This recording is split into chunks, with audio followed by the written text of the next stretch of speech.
Bengaluru city Kengeri police ಠಾಣೆ ಸುದ್ದಿ ಇದೀಗ ಬೆಳಕಿಗೆ ಬಂದಿದೆ. ಹೌದು, exclusive. Police Bhyrappa arrest.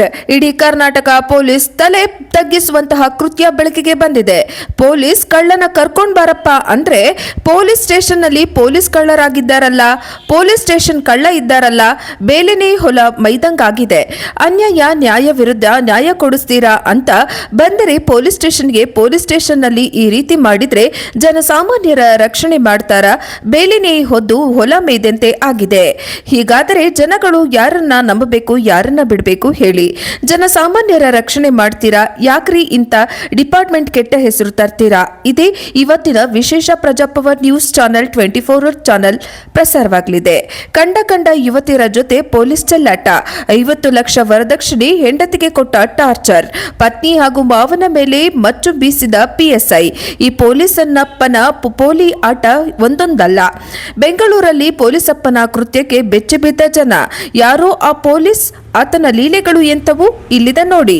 Bengaluru police sub inspector ಅವರೇ ಪತ್ನಿಯ ಕೊಲೆಗೆ ಯತ್ನಿಸಿ ವರದಕ್ಷಿಣೆಗಾಗಿ ಕಿರುಕುಳ ನೀಡಿದ ಆರೋಪದಡಿ ಬಂಧನಕ್ಕೊಳಗಾಗಿದ್ದಾರೆ.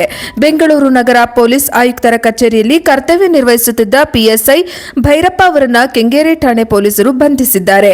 ನಗರ ಪೊಲೀಸ್ ಆಯುಕ್ತರ ಕಚೇರಿಯಲ್ಲಿ ಕರ್ತವ್ಯ ನಿರ್ವಹಿಸುತ್ತಿದ್ದ ಪಿಎಸ್ಐ ಭೈರಪ್ಪ ಅವರನ್ನು ಕೆಂಗೇರಿ ಪೊಲೀಸರು ಬಂಧಿಸಿದ್ದು, ಕೊಲೆ ಯತ್ನ, ವರದಕ್ಷಿಣೆ ಕಿರುಕುಳ ಹಾಗೂ ಅಕ್ರಮ ಶಸ್ತ್ರಾಸ್ತ್ರ ಕಾಯ್ದೆ ಅಡಿ ಪ್ರಕರಣ ದಾಖಲಿಸಿ ತನಿಖೆ ಮುಂದುವರೆಸಿದ್ದಾರೆ.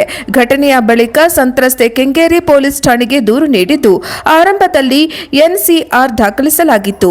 ಬಳಿಕ ಪ್ರಾಥಮಿಕ ತನಿಖೆಯಲ್ಲಿ ಗಂಭೀರ ಆರೋಪಗಳು ದೃಢಪಟ್ಟ ಹಿನ್ನೆಲೆಯಲ್ಲಿ ಎಫ್ಐಆರ್ ದಾಖಲಿಸಿ ಭೈರಪ್ಪ ಅವರನ್ನು ಬಂಧಿಸಲಾಗಿದೆ.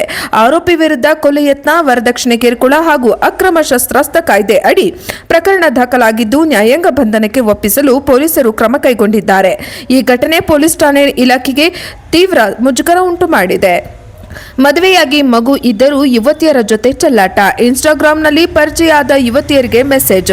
ಹುಡುಗಿಯರ ಜೊತೆ ಸುತ್ತಾಡುತ್ತಿದ್ದ, ಮದುವೆ ಆಗ್ತೀನಿ ಅಂತ ಹೇಳುತ್ತಿದ್ದ, ಒಪ್ಪದೇ ಇದ್ದಾಗ ಹಾಯ್ ಯುವತಿಯರಿಗೆ ಯಾರಿಗೂ ಕರೆ ಮಾಡಿ ಬೆದರಿಸುತ್ತಿದ್ದ. ಒಪ್ಪ ಹುಡುಗಿಯರನ್ನ ನೇರವಾಗಿ ಮನೆಗೆ ಕರ್ಕೊಂಡು ಬರ್ತಿದ್ದ. ಪತ್ನಿಗೆ ಗೊತ್ತಿಲ್ಲದೆ ಮನೆಯಲ್ಲಿ ಇಡುತ್ತಿದ್ದ. ಹೀಗಂತ ಗಂಡನ ವಿರುದ್ಧವೇ ಆರೋಪ ಮಾಡಿದ ಪತ್ನಿ. 50 ಲಕ್ಷಕ್ಕೆ ಬೇಡಿಕೆ ಇಟ್ಟು ಲೋಕಾಯುಕ್ತ ಟ್ರ್ಯಾಪ್ ಆಗಿದ್ದ ಪಿಎಸ್ಐ ಭೈರಪ್ಪ ವಿರುದ್ಧ ದೂರು ಸ್ವೀಕರಿಸಲಿಲ್ಲ ಪೊಲೀಸರು. ಕೆಂಗೇರಿ ಪೊಲೀಸರ ಮೇಲೆ ಆರೋಪ ಮಾಡಿದ ಪಿಎಸ್ಐ ಪತ್ನಿ ಕೊನೆಗೆ ಎನ್ಸಿಆರ್ ಮಾಡಿ ಕಳಿಸಿದ್ರು ಎಂದು ಭೈರಪ್ಪ ಆರೋಪ. ಕಮಿಷನರ್ ಕಚೇರಿಗೆ ದೂರು ಹೋದ ಕೂಡಲೇ PSI Bhairappa arrest. DK Shivakumar ಸಾಹೇಬ್ರೆ, ಮುಖ್ಯಮಂತ್ರಿಗಳೇ, ಆ ಸರ್ಕಾರ ಬಗ್ಗೆ ಈ ಸರ್ಕಾರ ಬಗ್ಗೆ ಮಾತಾಡ್ತಿರಲ್ಲ, ಈ ಸರ್ಕಾರದ ಬಗ್ಗೆ ಮಾತಾಡ್ತಿರಲ್ಲ. ಬ್ರಾಂಡ್ ಬೆಂಗಳೂರು ಯಾವ ರೀತಿ ಯಾವ ಮಟ್ಟ ಬಂದಿದೆ ನೋಡಿ. ಏನ್ ಕ್ರಮ ಕೈಗೊಂಡಿದ್ದೀರಾ? ಹೊರಗಿನ ಸಮಾಜ ಪರಿಸ್ಥಿತಿ ಯಾವ ಮಟ್ಟಕ್ಕೆ ಹೋಗಿದೆ ಗೊತ್ತಾ? ಹೋಗಿ ಫುಟ್ಬಾಲ್ ಬೀದಿ ವ್ಯಾಪಾರಿಗಳ ಮೇಲೆ ಹೊಡಿತಿರಲ್ಲ, ದರ್ಪ ತೋರಿಸ್ತಿರಲ್ಲ. ಯಾಕೆ ಇಲ್ಲಿ ತೋರ್ಸಕ್ಕಾಗಲ್ಲ? ನಿಮ್ಮ ಕಾನೂನು ಮೊದಲು ಇದನ್ನ ಸರಿ ಮಾಡಿ. ಇಲ್ಲಿ ನೋಡಿ, ಹೆಣ್ಣು ಮಕ್ಕಳ ಮೇಲೆ ಅತ್ಯಾಚಾರ, ರೌಡಿಸಂ, ಬಾರಲ್ಲಿ ಗಲಾಟೆ, ರೋಡಲ್ಲಿ ಗಲಾಟೆ, ಪೊಲೀಸರ ಮೇಲೂ ಅಟ್ಯಾಕ್ ಮಾಡ್ತಾರೆ ಕಿಡಿಗೇಡಿಗಳು. ಸುಮ್ಮನೆ ಪ್ರೆಸ್ ಮೀಟ್ ಅಲ್ಲಿ ಮಾತಾಡ್ತೀರಾ, ಅದೇ ರೀತಿ ರೌಡಿಸಂ ನಡೆಯಂಗಿಲ್ಲ ಅಂತ ಒಳಗೆ ಅರೆಸ್ಟ್ ಮಾಡಿ ಒಳಗಡೆ ಹಾಕಿ ಅಂತ ಹೇಳ್ತಿರಲ್ಲ. ಎಲ್ಲಿ ಅರೆಸ್ಟ್ ಮಾಡಿದರೆ ಪೊಲೀಸರು ತೋರಿಸಿ. ಬೆಂಗಳೂರು ಬೆಚ್ಚಿ ಬಿದ್ದಿದ್ದಾರೆ ಜನ. ಕೆಲವರು ನಿಷ್ಠಾವಂತ ಪೊಲೀಸ್ ಅಧಿಕಾರಿಗಳು ಇದ್ದಾರೆ, ಅಂತವ್ರಿಗೂ ಕೂಡ ಮಸಿ ಬಳಿಯೋ ಕೆಲಸ ಮಾಡಬೇಡಿ. ಇದ್ದೀರಲ್ಲ ಕಾಕಿ ಯೂನಿಫಾರ್ಮ್ ಮೇಲೆ ಬೆಲೆ ಇಲ್ಲದಂಗೆ ಮಾಡ್ತಾ ಇದ್ದೀರಲ್ಲ, ಏನಿದು ಅರ್ಥ? ದಯವಿಟ್ಟು ಅಂತ ಪೊಲೀಸ್ ಅಧಿಕಾರಿಗಳಿಗೆ ಕೆಟ್ಟ ಹೆಸರು ತರುವಂತ ಕೆಲಸ ಮಾಡಬೇಡಿ. ಪೊಲೀಸರು ಎಲ್ಲಿ ತಪ್ಪು ಮಾಡ್ತೀರಾ? ಪುಡಿ ರೌಡಿಗಳು ಅಲ್ಲೇ ಸೃಷ್ಟಿಯಾಗುವುದು. ಪೊಲೀಸರು ಅಂದ್ರೆ ಭಯನೇ ಇರಲ್ಲ.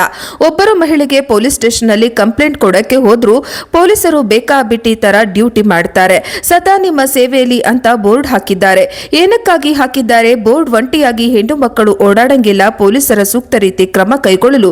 ಒಂಟಿ ಹೆಂಗಿಸ್ ಮನೆಗಳ ಹೋಗಿ ದರೋಡೆ ಮಾಡೋದು, ಡೋರ್ ಬಾಗಿಲು ಹೊಡೆಯೋದು, ಈ ರೀತಿ ಮಾಡ್ತಾರೆ. ಕೆಲವರು ನಕಲಿ ಲಾಯರ್ಗಳು ಕೂಡ ಸೃಷ್ಟಿಯಾಗಿದ್ದಾರೆ. ಇದರ ಜೊತೆಯಲ್ಲಿ ನಾವು ಪಂಚಾಯಿತಿ ಅಧಿಕಾರಿಗಳು ಅಂತ ಕೂಡ ಹೇಳ್ತಾರೆ. ಪೊಲೀಸರಿಗೆ ಅಂತ ಕೆಲಸ ಮಾಡ್ತಾರೆ. ಕೆಲವರು ರಾಜಕಾರಣಿಗಳ ಹೆಸರು ಕಂಡು ಬ್ಲಾಕ್ ಮೇಲ್ ಮೇಲೂ ಮಾಡುತ್ತಿದ್ದಾರೆ.